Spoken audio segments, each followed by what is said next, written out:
बिस्मिल्लाहिर्रहमानिर्रहीम, अस्सलाम वालेकुम। फुल कोर्ट रेफरेंस मुकम्मल हो चुका है और बुनियादी इंसानी हकूक़ का मकबरा यानी कि जो मोनूमेंट है उसका इफ्तिताह भी हो चुका है। काजी फ़ाइज़ ईसा साहब से सख्त तरीन सवालात हुए, किसी भी चीफ़ जस्टिस से उनके फेयरवेल के ऊपर इतने सख्त तरीन सवालात नहीं हुए होंगे। मेरे साथ मौजूद है मरियम नवाज़ ख़ान साहिबा।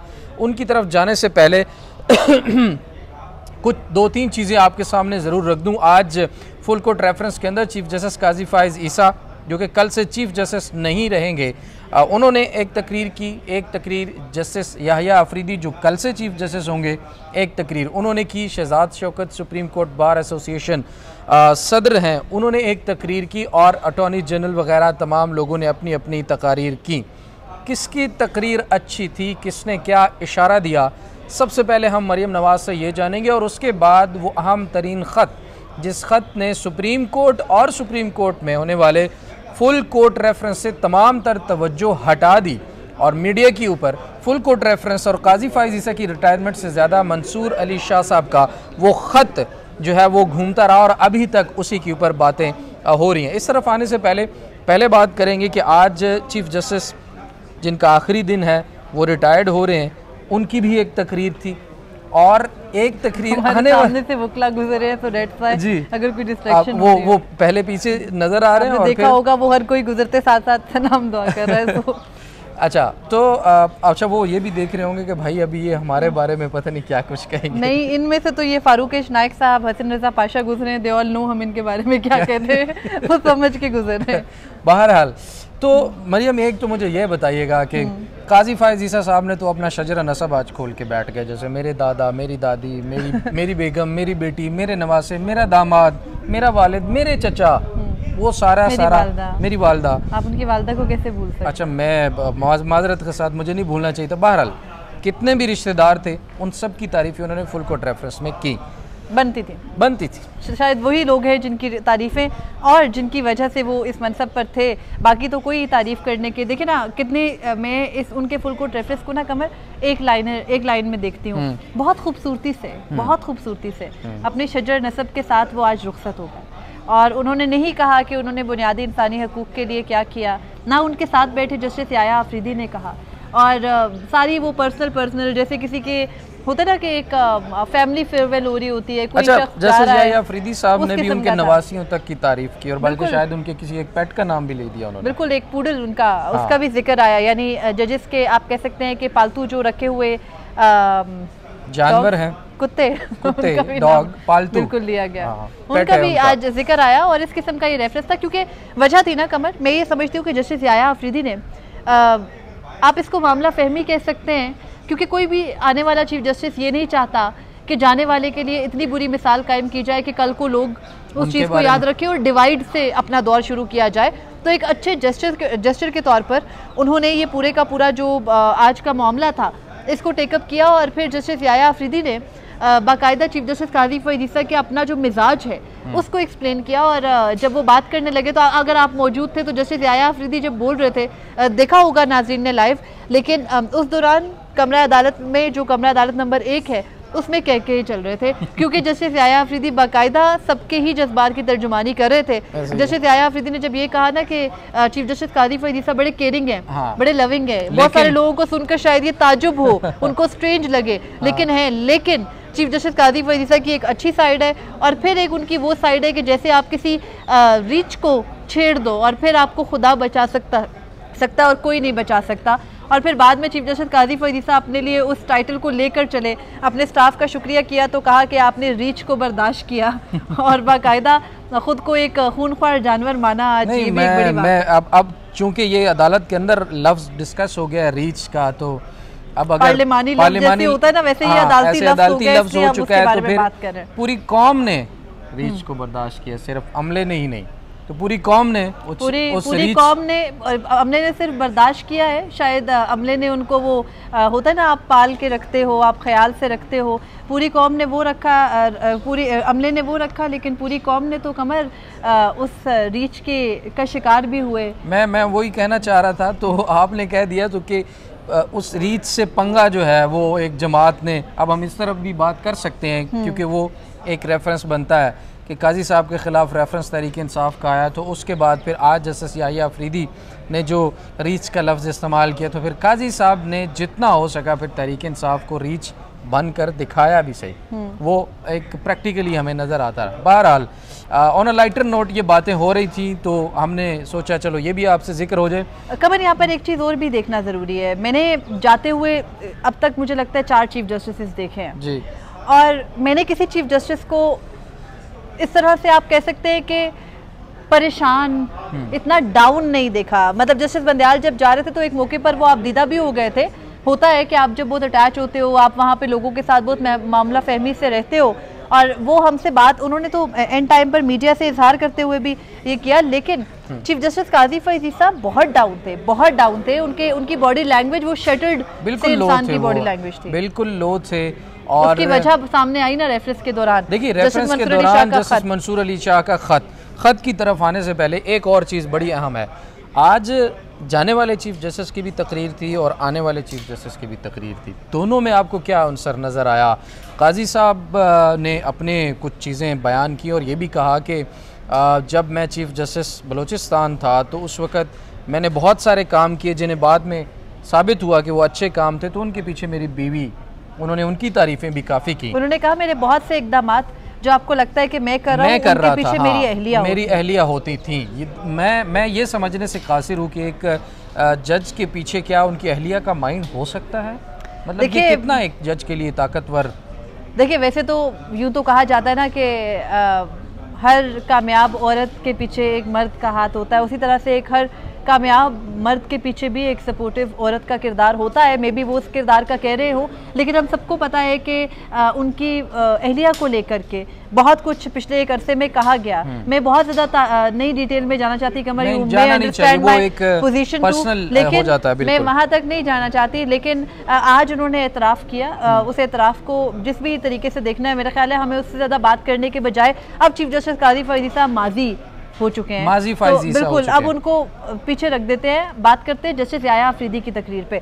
जस्टिस याहिया अफरीदी ने आज के दिन अपना एक, आप कहते हैं ना कि मैनिफेस्टो हर चीफ देता है, वो भी दिया। आज उन्होंने ये कहा कि रूल ऑफ लॉ होगा, उन्होंने कहा ट्राइकोटमी ऑफ पावर, 4 बड़े अहम तरीन पॉइंट्स थे, जिसमें सबसे पहले उन्होंने रूल ऑफ लॉ और जी प्लीज, और फिर उन्होंने कहा कि ट्राइकोटमी ऑफ पावर्स, यानी हर इदारा अपनी हदूद में रहेगा। फिर उन्होंने ये कहा कि वो अपने किसी जज के वकार पर, उसकी इंटेग्रिटी पर समझौता नहीं करेंगे। और उसके अलावा उन्होंने बार के मसाइल हल करने की भी यकीन दहानी कराई। और तो उसके बाद एक चीज़ और भी उन्होंने जिक्र की कि जो अवामी एक जो तासुर होता है या अवाम के हकूक़ के तहफ़्फ़ुज़ की भी उन्होंने बात की है, जो बुनियादी हकूक़ होते हैं उनके बारे में भी उन्होंने आज वाज़े तौर पर कहा है। अच्छा, इन इशारों से आपको क्या लगता है कि इदारे अपनी हदूद में रहें, रूल ऑफ लॉ जो है होगा, और जजेस के ऊपर जो है वो समझौता उनकी इज़्ज़त पर, उनकी आबरू पर नहीं किया जाएगा? ये हुकूमत के लिए कुछ ख़तरे की घंटियाँ नहीं हैं?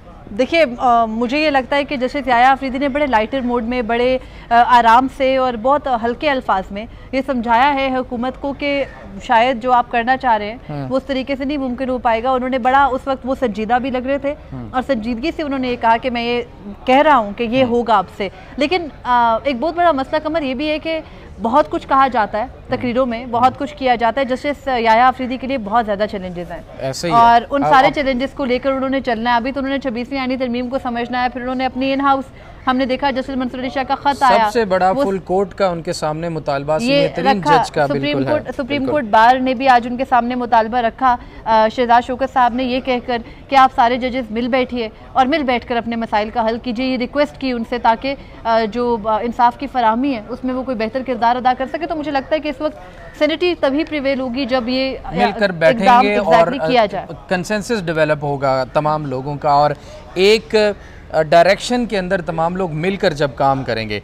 अच्छा, पिछली वीडियो में नाज़रीन आप देख सकते हैं कि मैंने 4 से 5 ऐसे पॉइंट्स हैं जो डिटेल्स में बताया है कि justice Yahya Afridi chief justice बनने के बाद उनके सामने कौन कौन से बड़े चैलेंजेस होंगे। सुप्रीम कोर्ट के फैसलों पर अमल दरामद का भी एक बहुत अहम मामला है, जैसे मखसूस नशिस्तों का केस है।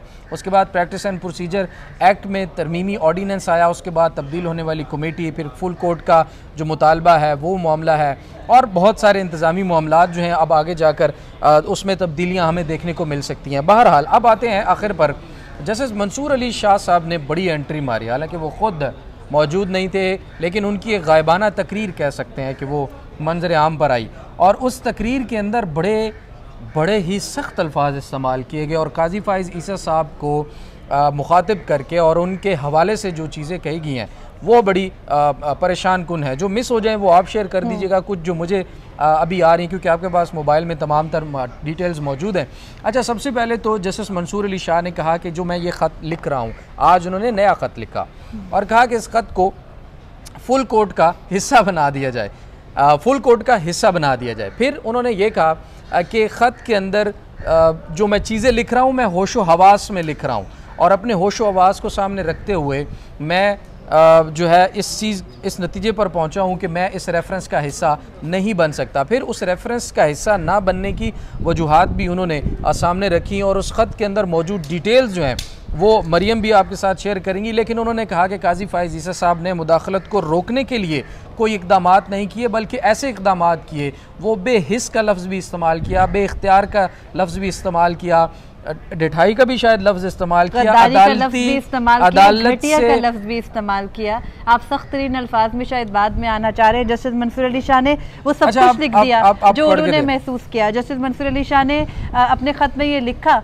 कि सबकदोश होने वाले चीफ जस्टिस के एजाज़ में रेफरेंसेस देना दुनिया भर की रिवायत है, लेकिन उन्होंने कहा कि मैं आज दोबारा, जैसे मैंने मियाँ साकिब निसार को जब उन्होंने अपनी जो आइनी हदूद थी उनसे तजावुज़ किया और जो आइन का तहफ़्फ़ुज़ था वो नहीं कर सके, तो मैंने उनको भी ख़त लिखा था 17 जनवरी 2019 को, और मैं आपको भी ख़त लिख कर ये बता रहा हूँ कि मेरे ख़त को रिकॉर्ड का हिस्सा बनाया जाए। वो अपने ख़त में ये कहते हैं कि आज मैं ख़ुद को वही जो जस्टिस साकिब निसार के ज़माने में मैंने फ़ैसला किया वो करने पर मजबूर समझता हूँ, लेकिन आज जो हालात हैं और वजूहात हैं वो तब से ज़्यादा तशवीशनाक हैं। यानी मैं जस्टिस साकिब निसार आप कह सकते हैं कि प्रो मैक्स करार दे दिया उन्होंने चीफ जस्टिस काजी फ़ाइज़ ईसा को, और कहा कि चीफ जस्टिस का जो किरदार है, जो अच्छा किरदार है, वो तमाम लोगों के हकूक़ का तहफ़्फ़ुज़ करना, यानी अवाम के हकूक़ का तहफ़्फ़ुज़ करना, अदलिया की आज़ादी का दिफा करना और सबके लिए इंसाफ की फराहमी को यकीनी बनाना है। फिर वो कहते हैं कि चीफ जस्टिस काजी फ़ाइज़ ईसा एक शितर मुर्ख की तरह अपना सर रेत में दिए हुए रहे और अदलिया पर बैरूनी असरात और दबाव से बिल्कुल मावरा और लाताल्लुक रहे। फिर वो कहते हैं बेनियाज रहे। बिल्कुल। फिर वो कहते हैं कि मुदाखलत के खिलाफ एक रुकावट के तौर पर खड़े होने के बजाय चीफ जस्टिस काजी फ़ाइज़ ईसा ने इक़्तिदार पर जो अपना इक़्तिदार था उस पर ज़्यादा सबकत दी अपनी जिम्मेदारियों से, और उसके अलावा उन्होंने कहा कि चीफ जस्टिस काजी फ़ाइज़ ईसा ने अदलिया का जो तवाज़ुन था उसको बरकरार रखने के बजाय जो मुकद्दस किरदार है अदलिया का उसको धोखा दिया और दरवाजे खोले उन ताकतों के लिए, मुदाखलत के दरवाजे खोले उन ताकतों के लिए जो पहले ही अदलिया की जड़ों को मजबूत कर रही थी। और फिर उन्होंने ये भी कहा कि चीफ जस्टिस काजी फ़ाइज़ ईसा ने जड़ों को कमजोर कर रही थी, फिर वो मुदाखलत बिल्कुल। और चीफ जस्टिस काजी फ़ाइज़ ईसा ने कहा कि जस्टिस मंसूर अली शाह ने कहा कि चीफ जस्टिस काजी फ़ाइज़ ईसा ने कानून की हुक्मरानी की जो बुनियाद है, यानी जो रूल ऑफ लॉ है, उसको कमज़ोर किया मुल्क में। मैं आगे दो तीन मैं ज़रा पढ़ता हूँ। चीफ जस्टिस काजी फ़ाइज़ ईसा को सुप्रीम कोर्ट के फैसलों का एहतराम नहीं था। उन्होंने फिर कहा कि चीफ जस्टिस काजी फ़ाइज़ ईसा ने ढठाई से कहा कि एग्जेक्टिव सुप्रीम कोर्ट के फैसलों को तस्लीम ना करे, जो कि काजी फ़ाइज़ ईसा साहब अपने इख्तलाफी नोट्स में भी लिख चुके हैं। फिर उन्होंने कहा कि सुप्रीम कोर्ट के कोलीग्स में तकसीम पैदा की, अदलिया पर ऐसे दाग छोड़े जो एक लंबा अरसा बरकरार रहेंगे। फिर जस्टिस मंसूर अली शाह अपने ख़त में लिखते हैं कि चीफ जस्टिस काजी फ़ाइज़ ईसा का दौर छोटेपन, इंतकाम और इंतज़ामी मामलात में छोटे किरदार के हवाले से याद रखा जाएगा। माजरत के साथ ये हमारे अल्फाज नहीं बल्कि सीनियर तरीन जज जस्टिस मंसूर अली शाह साहब की तरफ से लिखे गए ख़त के अल्फाज हैं। फिर उन्होंने कहा कि ऐसा रेफरेंस और ऐसा दौर ये पैगाम देता है कि एक चीफ जस्टिस अपने इदारे से बेवफाई, यहाँ से गद्दारी का जो है लफ्ज़ था लेकिन मैंने उसको बेवफाई में बोला है, लेकिन उन्होंने कहा कि बेवफाई करने के बावजूद इंसाफ का खिदमतगार कैसे हो सकता है। आप गद्दारी का ही लफ्ज़ रहने दे कमर, इतना होम्योपैथी करने की क्या जरूरत है, जो लिखा है। उन्होंने कहा कि जी अदालत से काजी फ़ाइज़ ईसा साहब ने गद्दारी की है। फिर उन्होंने कहा कि मैं माजरत खा हूँ लेकिन मैं अपने होशो हवास में ऐसे चीफ जस्टिस के रेफरेंस में नहीं जा सकता। मरियम आखिरी पैराग्राफ में आखिरी पैराग्राफ सबसे इंटरेस्टिंग है, जिसकी ट्रांसलेशन ना मैंने अपने अल्फाज में किया और वो मैं सबको सुनाना चाहती हूँ एग्जैक्टली एज इट इज़। उन्होंने लिखा कि किसी चीफ जस्टिस को रेफरेंस देना जस्टिस मंसूर अली शाह कहते हैं कि चीफ जस्टिस की मुद्दत के जश्न मनाने से, यानी जो उन्होंने दुरानिया सुप्रीम कोर्ट के चीफ जस्टिस के तौर पर गुजारा, उसका जश्न मनाने से ये पैगाम जाएगा कि एक चीफ जस्टिस अपने इदारे से गद्दारी भी कर सकता है, उसकी ताकत को यानी अपने इदारे की ताकत को यानी सुप्रीम कोर्ट की ताकत को ख़त्म कर सकता है, जो कि 26वीं आईनी तरमीम की सूरत हुआ। फिर वो ये कहते हैं कि मामूली यानी आप एक चीफ जस्टिस को फुल कोर्ट देकर उसके एजाज़ में एक रेफरेंस बनाकर ये पैगाम दे रहे हैं कि एक चीफ जस्टिस मामूली और घटिया काम कर सकता है और फिर भी उसे इंसाफ के खादिम के तौर पर याद रखा जाएगा। उन्होंने कहा कि मैं माजरत ख्वाह हूँ, मेरा ज़मीर इजाज़त नहीं देता कि मैं ऐसे चीफ जस्टिस के एजाज़ में दिए गए किसी भी किस्म की तकरीब में शिरकत करूं। और उन्होंने ये ख़त रजिस्ट्रार को रिकॉर्ड पर लाने का कहा, लेकिन जाहिर है कि रजिस्ट्रार साहिबा ने ये ख़त तो रिकॉर्ड पर तो नहीं लाया, लेकिन आज चीफ जस्टिस काजी फरीसा के चेहरे, तासुरात, बॉडी लैंग्वेज ये बता रही थी exactly. तक ज़रूर पहुँच चुका है। मैंने आपसे उस वक्त सवाल किया था कोर्ट रूम के अंदर कि मैंने कहा काजी साहब अपना सर ऊपर क्यों नहीं उठा रहे। बिल्कुल याद है उस वक्त वाज़े तौर पर जैसे ही मैं बाहर निकला तो पता चला कि जी वो ख़त आ चुका है, रजिस्ट्रार के पास पहुंच गया है और मुझे यकीन है कि उस वक्त काजी साहब के सामने वही ख़त मौजूद होगा और वो उसको पढ़ रहे होंगे, लेकिन उनका उस वक्त झुका हुआ सर बता रहा था कि वो शायद किसी न किसी बात पर नादिम ज़रूर है या उन्हें कोई न कोई नदामत। तो खैर आप एक गलत लफ्ज़ एक गलत शख्स के लिए इस्तेमाल कर रहे हैं। ऑपर्चुनिस्टिक होना चाहता हूँ। आप ऑपर्चुनिस्टिक मत होइए, ऑप्टिमिस्टिक सॉरी मैं ऑपर्चुनिस्टिक होना भी नहीं चाहता, मैं ऑप्टिमिस्टिक होना चाहता हूँ। ऑप्टिमिस्टिक ना होइए। एक शख्स जिसने अपने पिछले 13 माह में किसी शख्स के लिए कोई अच्छाई नहीं लाई हो, जिस शख्स ने हर इकदाम को करके उससे आप कह सकते हैं कि अपने ही इकदामात से जो है वो पीछे हटे हों, अपने इकदामात से तजाद का शिकार हुए हों, अपने ही जो तमाम तर इकदामात थे उनके साथ खुद ही धोखा किया हो, उस शख्स का दिफा जो अपना खुद नहीं कर सकता। दिफा की बात बिल्कुल नहीं, कोई दिफा नहीं करेगा, कभी भी नहीं करेगा। और काजी साहब की अपनी सोशल मीडिया पर्सनल टीम भी उसका दिफा नहीं कर पाई, ना कर सकती है। आज तो बेशतर गैर अच्छा, आज वैसे मैदान में काजी साहब को अकेला छोड़ दिया उनकी टीम ने। अगर वो वहाँ मौजूद होते तो हो सकता है कुछ कंपलसेट होता। बड़े सख्त सवालात हुए, ये बात तो हमसे रह ही गई। देखिए ऐसा होता है कि जब भी कोई शख्स अपने मनसब से हटने वाला होता है या जाने वाला होता है तो जो उसके साथी होते हैं वो अक्सर साथ छोड़ देते हैं। ये बड़ा ख़ानदानीपन होता है कि आप किसी शख्स के साथ तब भी खड़े रहे जब वो ओहदे पर ना हो। हमने माजी में भी देखा, इसकी मिसालें मौजूद हैं। गो कि मैं नहीं समझती कि हम बहुत ज़्यादा अपने सहाफ़ियों के ऊपर ये तनकीद करें, लेकिन जिस किस्म का डिवाइड आ चुका है कमर, मुझे लगता है कि हमें एक स्पेड को स्पेड कहने में, जो चीज़ नज़र आ रही है वो कहने में कतराना नहीं चाहिए। तो जिस किस्म की बातें, जिस किस्म की हरकत माजी से अब तक हो चुकी हैं, हमारे अपने साथियों ने जो किरदार अदा किया या बड़ा अफसोसनाक था, बहुत अफसोसनाक था। और नाज़रीन, सहाफ़ियों के अंदर भी, even supreme court beat reporters के अंदर भी ये कोई ढकी छुपी बात नहीं है या कोई मैं पहली दफा नहीं कह रहा। बहुत तकसीम यहाँ पर एक बात हमें ज़रूर आज बतानी चाहिए, जो शायद हम चीफ जस्टिस काजी फरीसा के 13 माह में कहते भी कतराते थे। गो कि मैंने बहुत दफ़ा ये समझा कि हमें ये बात नहीं करनी चाहिए, लेकिन ये इतना बदतरीन वक्त था कि हमने बहुत करीबी दोस्तों को अलग होते देखा है, लड़ाइयाँ देखी। ये सिर्फ जस्टिस मंसूर अली शाह और चीफ जस्टिस काजी फरीसा की लड़ाई नहीं थी, हमने अपने सहाफ़ियों में भी डिवाइड देखा। हमने अपनी पूरी सहाफ़ती बरादरी में बाकायदा ग्रुप्स टूटे देखे, जो पिछले 15-20 साल की पुरानी दोस्तियां थी उनको ख़त्म होते देखा, एक शख्स के पीछे। और गलत है, ये रुझान गलत है कि आप किसी शख्सियत के इतने दिलदादा हो जाएं, किसी शख्सियत के इतने करीब हो जाएं कि आप समझे वो जो कर रहे हैं वो ठीक है। लेकिन ये भी मसला नहीं है, आप डिफरेंसेस रख सकते हैं, आप में और मुझ में बहुत सारी चीज़ों में फ़र्क होगा। लेकिन मरियम, अगर आप उनको सिर्फ दिफा करने के बजाय उनको मशवरे देते हो कि ऐसा कर लें और ऐसा कर लें, तो फिर क्या? देखिए, जड़े काटना ना कमर, आपको पता है कि मैं कहना नहीं चाहती, लेकिन शिकार रहे हम सब। यही सुप्रीम कोर्ट में आज कवर नहीं करती ऑफिशियली, जिस तरह आप लोग सब करते हैं। मुझे अफसोस है इस बात का कि इस बारे में कोई कुछ नहीं कर पा रहा। इट्स फाइन, लेकिन हम लोग सिर्फ बात इतनी सी है कि जब आप, मैं वही तो कह रही हूँ कि जब आप अपनी बाउंड्रीज को, अपनी एक लिमिट्स को एक्सीड करके ओवर स्टेप करेंगे, बाहर निकलेंगे उनसे, अपने जो हदूद है उनको भूल जाएंगे और फिर भी ये समझेंगे कि शायद सामने वाला बिगड़ गया, एक दूसरे के ऊपर, उसके हर एक शख्स के वकार के ऊपर हमला करेंगे। मैं कहूँ कि कमर पैसों का पुजारी है, मैं कहूँ कि कमर रीच हासिल करना चाहता है, मैं कहूँ कि कमर इस वक्त चीफ जस्टिस, वो सोशल मीडिया रीच, हाँ, चीफ जस्टिस काजी फरीसा वाला रीच नहीं। तो अगर मैं ये कहूँ कि आप ये कर रहे हैं तो उसके बाद क्या होगा? ये ज़ाती हमला है ना आपके ऊपर, आपकी लाइफ है, आप जो मर्जी करो, ठीक है, सही को सही, गलत को गलत समझना मेरा असूल है, लेकिन मैं किसी शख्स की नज़र में बेहतर बनने के लिए अपने दोस्तों के ऊपर इतने इल्ज़ामात लगाऊं, ये रुझान गलत था। और बदकिस्मती से ये रुझान और इस रुझान के बनने का सहरा भी आउटगोइंग चीफ जस्टिस पर ही जाता है। उनके दौर में ये सब कुछ हुआ। और यहाँ पर एक बात और काबिल ज़िक्र वो ज़रूर करनी चाहिए जाते जाते, क्योंकि आज आखिरी दिन है और शायद फिर हम काजी फायज़ ईसा साहब को इतना डिस्कस भी ना करें और उनके ऊपर शायद तनकीद करना भी छोड़ दें। हाँ, असूली जो मौक़िफ़ होगा, किसी फ़ैसले की बात हो रही है तो शायद उनका जिक्र हो जाए, जो पिछली वीडियो में भी तफसीलन कहा था। लेकिन ये वही काजी फायज़ ईसा साहब थे जो मीडिया के साथ इस तरह से रहते थे, और वो मीडिया की वजह से ही काजी फायज़ ईसा और चीफ जस्टिस भी इवन बने। शायद वो चीफ जस्टिस भी ना बन सकते। और उसी मीडिया के ऊपर कल उनके इशाइये में पाबंदी थी, उसी सुप्रीम कोर्ट की पार्किंग के अंदर एंट्री से रोका गया सहाफ़ियों को कि आप एंटर नहीं हो सकते, सहाफ़ियों पर पाबंदी है। और नाजरीन को बताता चलूँ, ये ऊपर जगह, कभी कभी हम वहाँ खड़े होकर वीलॉग करते हैं, अभी से थोड़ी देर पहले वहाँ पर भी पुलिस का एक ऑफिसर खड़ा था और उसने सहाफ़ियों को कहा कि आप यहाँ पर खड़े होकर वीडियो भी नहीं बना सकते। तो आइंदा आने वाला दौर जो है वो मुझे लग रहा है कि सहाफ़ियों के साथ थोड़ा सा मजीद शायद सख्त भी हो जाए। 2.0 लग रहा है, लेकिन मैं फिर भी आपकी तरह थोड़ी ऑप्टिमिस्टिक होना चाह रही हूँ, क्योंकि इससे पहले हमने देखा कि जस्टिस मंसूर अली शाह या जस्टिस अतर मिनल्ला या जस्टिस आयशा मलिक, जस्टिस मुनीब अख्तर वगैरह की ना एक इस बारे में उनकी क्लैरिटी है। वो कहते हैं कि किसी के कुछ कहने से हमें कोई फ़र्क नहीं पड़ना चाहिए या मीडिया आज़ाद होना चाहिए। चीज़ें तभी इवॉल्व होती है जब आप उनको आज़ाद छोड़ते हो, एग्जैक्टली, जब आप उनको इवॉल्व होने देते हो, ना कि आप उन पर पाबंदियाँ लगा दो ताकि बगावत उभरे।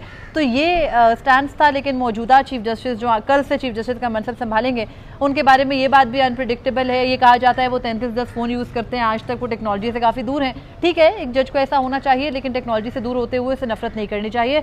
देखते हैं आइंदा आने वाले दिनों में मजीद क्या होता है। लेकिन कमर, मैं ये समझती हूँ, लेकिन मुझे जो 2 दिन से सहाफ़ियों के ऊपर लगने वाली पाबंदियाँ, सहाफ़ियों को साइडलाइन करना और कल का इवेंट और फिर आज की चीज़ें, उनसे ऐसा लग रहा है कि शायद सहाफ़ियों को मज़ीद महदूद किया जा सकता है, जो कि शायद ना हो तो बेहतर है। लेकिन फ़िलहाल हम कुछ नहीं कह सकते। महीना 1.5-2 कम अज़ कम हमें वो स्पेस ज़रूर देना चाहिए नई चीफ जस्टिस को भी कि हम कोई बेजा तनकीद या कोई गैर ज़रूरी लफ्ज़ ना बोलें। हमें उम्मीद है कि जिस तरह से उनका माजी है, इसी तरह से वो अपने मुस्तकबिल में भी अच्छे फ़ैसलों से, अच्छी तबीयत से, अच्छे इंसान होने की हैसियत से इंशाल्लाह पहचाने जाएंगे। और ज़ाहिर है उनके फ़ैसले ही साबित करेंगे कि वो कैसे जज हैं और वो कैसे इंसान है। अभी तक के लिए इतना ही। मरियम नवाज खान साहिबा का बहुत, नवाज साहब को कोई मसला नहीं वो नवाज साहब हो जाते हैं। चलें, आपके वालिद भी नवाज साहब है, कोई खैर। इसलिए मरियम नवाज साहिबा का बहुत बहुत शुक्रिया। नाजरीन, अपनी राय से हमें ज़रूर आगाह कीजिएगा, अपनी दुआओं में याद रखिए। अल्लाह निगहबान।